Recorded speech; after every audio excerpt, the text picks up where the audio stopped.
welcome back to my channel. I'm back with another video, and I am here with a commentary video. I'm gonna try to lean heavily more into the commentary type of videos. I know I've been primarily doing reaction videos, but I feel like my reaction videos are more so commentary. It's just mostly me talking and then a little bit of the actual video, and so I want to kind of get just straight into commentary.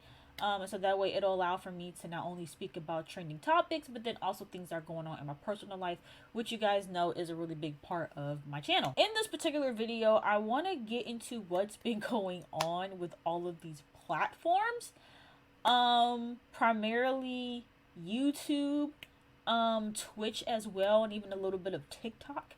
And so what prompted this video and also some other videos that I've been seeing circling around the platform are people discussing Berleezy's channel being taken down. So for those of y'all who don't know, Berleezy is a really big content creator on this platform, and his channel got taken down for something really stupid. Long story short, and I briefly talk about this too in my reaction video to Berleezy's channel getting taken down. So if you guys haven't checked that out yet, make sure you guys go check out that video where I speak about the situation more in depth. But essentially with Berleezy, right, his channel got terminated because of some inappropriate content that was from a video game that he played. And the reason why that is so ridiculous is because per the terms of service, or the terms of use, or, you know, YouTube's rules and things that you have to follow as a content creator, things like that should have been demonetized, right?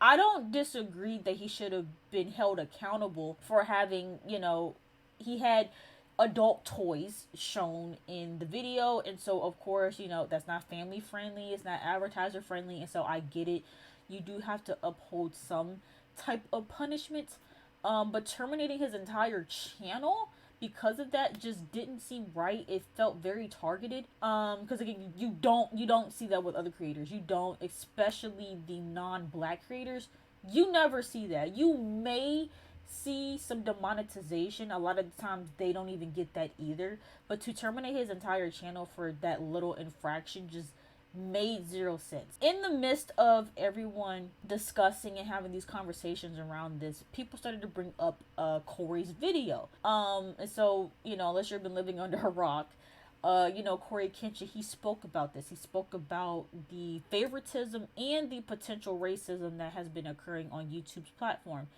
And, you know, it was very interesting to me how, you know, that video reached so many people. I think it's almost at 9 million views at this point, and YouTube has yet to address anything that Cory said. Cory hasn't made an update video in regards to that situation. And I know that Cory said that if YouTube were to, you know, disprove of his theory, that he would take the video down and apologize. And none of that has happened. And so I just find that very interesting. But even kind of just touching on what Cory brought up in his video, because I know people don't like to throw around, you know, racism and bring race into it, even though race plays a big role in what happens with these platforms. I do think that there could potentially be some racism, maybe not YouTube overall, but the people behind the scenes, the people that we don't see, the people that are on these policy teams deciding whose videos get taken down, get demonetized, whose channels get terminated. I do think there is some foul play happening behind the scenes with the people that we don't know and that we don't see, and it's becoming an issue. And I think more and more black creators are starting to see that issue become more and more prominent as of lately. And it's not even just a YouTube problem at this point. It is spreading across several platforms. Twitch, I mean, we've seen it with Twitch all the time. Because, you know, on Twitch, you know, no one's Twitch channel gets demonetized. They just terminate your channel altogether. They go to the extreme. You know, they do sometimes give like temporary bans, but a lot of times people have gotten perma-banned. And so you have a creator like Gideon, whose Twitch channel got permanently banned. I think for like, I think he hate rated Pokimane or something like that, but him and Pokimane have since made up and made amends, and Twitch still won't give him back his channel. And we've also seen creators get their channel removed and was thankfully given their channel back, like Your Rage. But then I recently heard that Bruce from AMP lost his channel on Twitch. And so I'm just like, what is actually happening? And I don't think anyone is saying that when you break a rule that you shouldn't get held accountable for it. But to go to the extreme and not be consistent with the rules, I think is where people are having the disconnect. It's not the fact that these people shouldn't get punished for breaking a rule. The same rule should apply to everybody regardless of, you know, your ethnicity and your race. And unfortunately, black creators do tend to get more harsher punishment from these platforms that other non-black creators aren't. And that is the issue. It's like, just keep the same energy across the board, you know? Like, and again, you have other creators as well who are you know, breaking other rules that, you know, they aren't getting any punishment at all. Actually, I even just recently seen a video from Playback, I think it was, and they were discussing how there was actual I don't want to say the actual word because, you know, YouTube gonna be flagging it. They be promoting basically there was a video or videos of these prank YouTubers involving themselves in inappropriate activity on YouTube. Something that would absolutely not be advertiser friendly, but it was on the platform. I think it has since been taken down. But at the time that they recorded that video, the video was still up and probably monetized at that point too. And so it's just like, I think that the frustration with a lot of black creators is that the same rules are not being applied to everyone. And when you are terminating people's channels, you're messing with their livelihood, for one.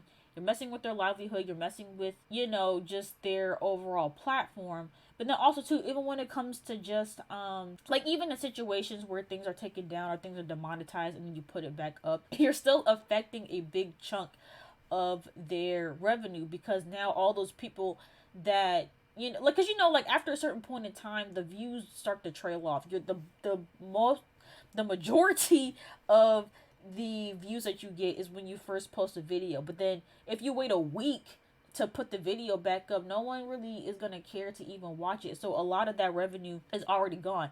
But also, when you're demonetizing videos, they don't get pushed to the algorithm. And so a lot of people's content aren't being pushed into the algorithm because YouTube is suppressing it. And we saw this happen with Lovely T. I didn't even know this had happened to her until yesterday. I saw someone else covering it. Lovely T, who is another black content creator, she makes news commentary videos, right? But she more so like reports the news as well as adds her commentary. Her videos were getting demonetized whenever she would cover serious topics. But then if she had a video about, like, you know, celebrity drama, that was fine. But this more serious topics, even if she didn't have any inappropriate clips, if the title was fine, if the thumbnail was fine, you know, she would still get demonetized. And it's really, really unfortunate that YouTube continues to suppress black content creators and just not giving them the same respect as some of these other content creators. And also too, not even just YouTube and Twitch, we're seeing it with TikTok as well.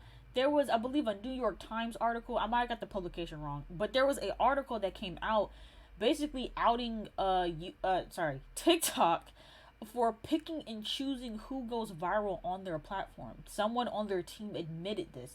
And so now you're working towards a platform that doesn't even allow for the natural algorithm to, you know, allow people's content to reach, you know, their audiences. Like, now you are working with a platform that is actively picking and choosing who they want to go viral.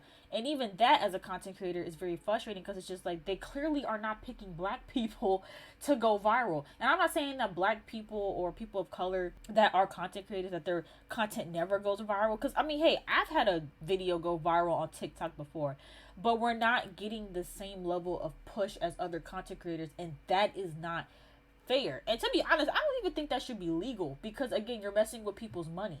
And so, you know, with all of these platforms kind of working against black creators, there's been a lot of conversation about, you know, like, how do we resolve this? Because clearly they aren't listening to us. They're not fixing it.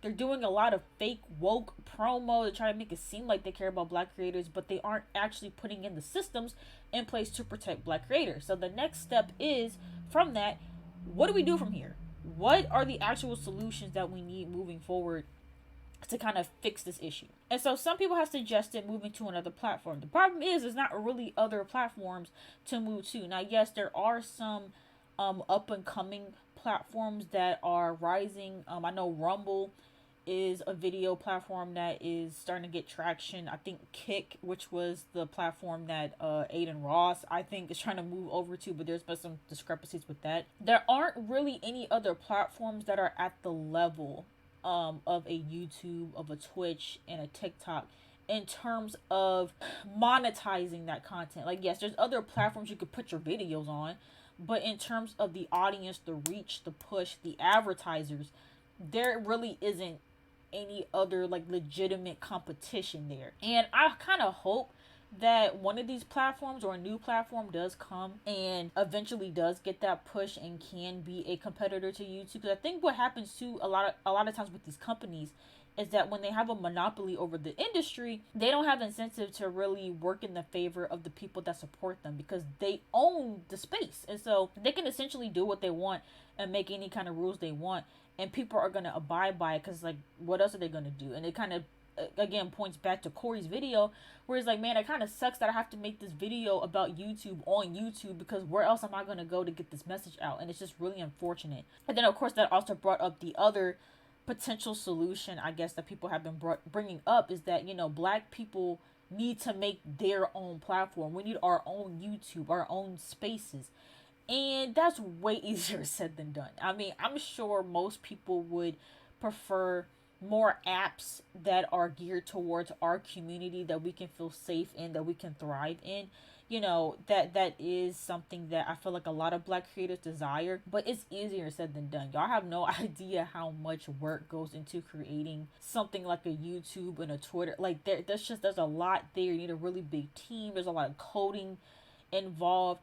And then once you even get the base of that app or platform or whatever, then you need, you know, the financial backing, and then you have to kind of build your platform up to be reputable enough to even have advertisers want to come to your platform. There's a lot. Like, a lot of these platforms that we're on now, it took years, a decade plus, for them to get there where they are now. And so I think expecting another platform to just pop up and be at the same level as a YouTube or a TikTok or a Twitch right out the gate, I think that's just unrealistic. And so I think a lot of people are still actively trying to fight for Black creators on the current platforms that we have, because that just seems to be the most, I guess, realistic solution that we have. But it's just frustrating because nothing's being changed and people are still getting terminated and banned with little to no explanation, and these rules are just not being applied equally across the board. And it's really frustrating.